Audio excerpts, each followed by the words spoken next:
"Can you pretend to be my son's father?" the widow asked, and the lonely lumberjack said yes.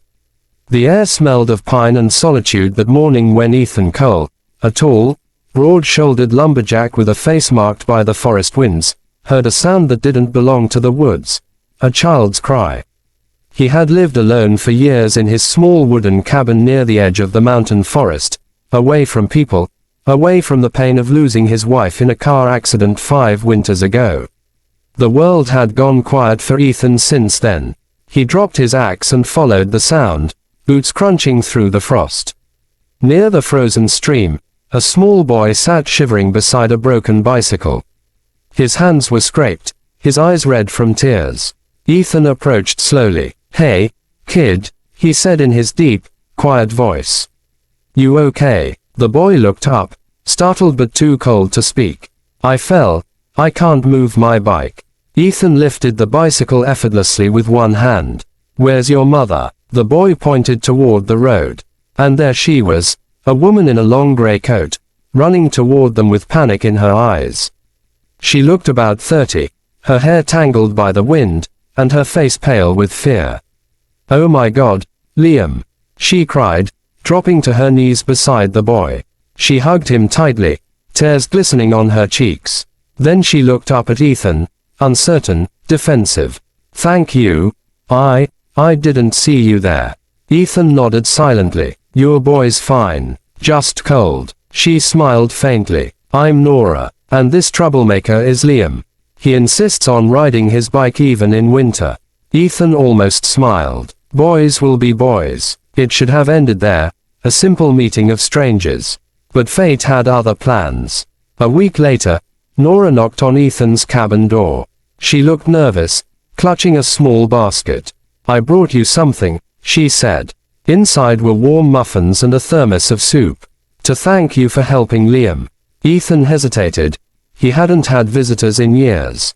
His home was neat but silent, filled with echoes of a life that once had laughter. "You didn't have to," he said.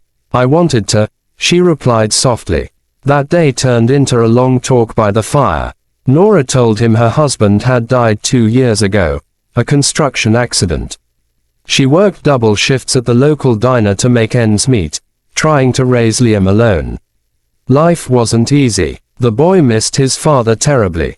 As the snow fell outside, Ethan felt something stir inside him, something he thought was buried forever. He admired her strength, her gentleness. And Liam, he laughed again for the first time in years when the boy insisted on helping him chop wood. But soon, a shadow of reality crept back. One evening, Nora came again, eyes swollen from crying. "Ethan, I need to ask you something," she said, trembling. "Tomorrow is Father's Day at Liam's school. They're having a parent event.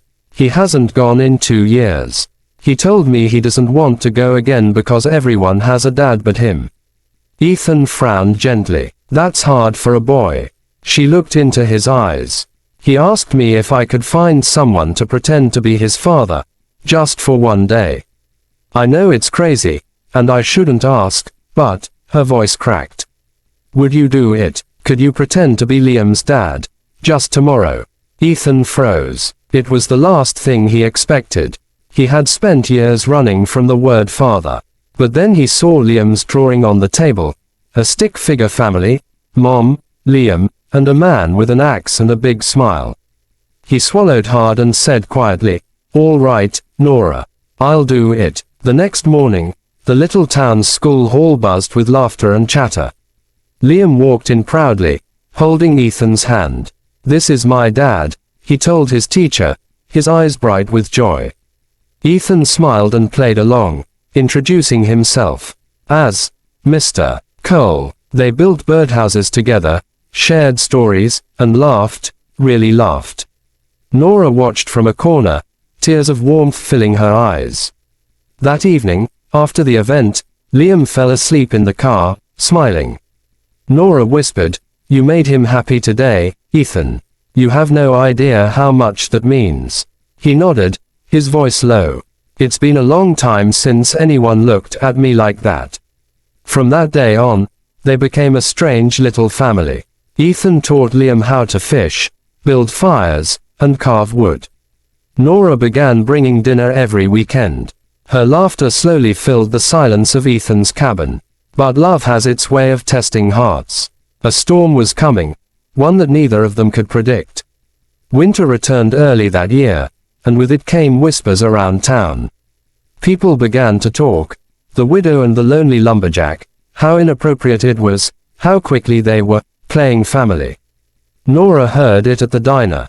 Ethan heard it at the hardware store. One night, she came to his cabin, her eyes red. "Ethan, they're saying awful things. The school called me today. They think Liam's getting confused, that he believes you're his real father." Ethan's jaw tightened. "He's a kid, Nora. He just wants someone to love him." "I know," she whispered, tears streaming. "But what if we're giving him hope we can't keep?"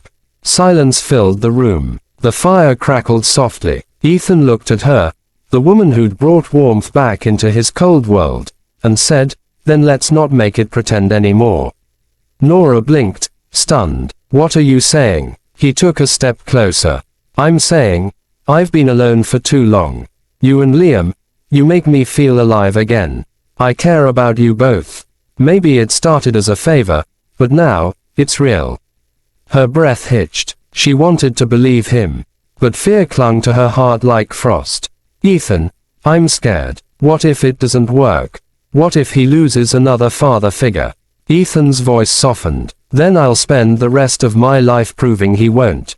For a long moment, she said nothing. Then she took his hand, the hand roughened by years of chopping wood, and whispered, "Okay." The weeks that followed were filled with warmth. They had dinner together, decorated a small Christmas tree, and built a sled from spare wood. Liam was the happiest boy in town. But fate, as always, had another test. One icy morning, while Ethan was delivering logs to the town's mill, his truck skidded on the frozen bridge and crashed into the river below. News spread fast. Nora dropped everything and ran through the snow barefoot, screaming his name. By the time rescuers pulled him out, Ethan was barely breathing. They said he saved another driver who'd been trapped in the water. His heroism cost him hours in the freezing river. He survived, but barely. Weeks passed before he woke in the hospital. When he opened his eyes, Nora was there, holding his hand. Liam sat on the bed, tears streaming. "Dad," the boy whispered, "you came back." Ethan's eyes filled. He weakly smiled. "Wouldn't miss it for the world, kid." Nora leaned down and kissed his forehead. "You scared us." He smiled faintly. "Guess I needed a reminder of what I'm fighting for." After that day, no one in town questioned him again. People saw the truth, not scandal, but a family reborn from pain. Ethan married Nora in the spring, under the same pine trees where they first met. Liam held the rings and whispered to the guests, "That's my dad." Years later, when Liam grew up and left for college, Ethan built a wooden swing in the yard for Nora. They'd sit together every evening, watching the sunset over the forest. He'd often say, "All it took was one question, and a little boy who needed a father, to bring me back to life." And whenever the wind rustled the trees, Nora would smile and whisper, "Thank you for saying yes." Sometimes, life brings people together not by blood, but by love, by loss, by a single moment of courage. Ethan said, yes, to pretending, but what began as pretend became the most real thing in the world. If this story touched your heart, remember, kindness, love, and second chances can change someone's life forever. Red Heart, subscribe to our channel for more stories that warm your heart, make you believe in humanity again, and remind you that love always finds a way, even in the loneliest places.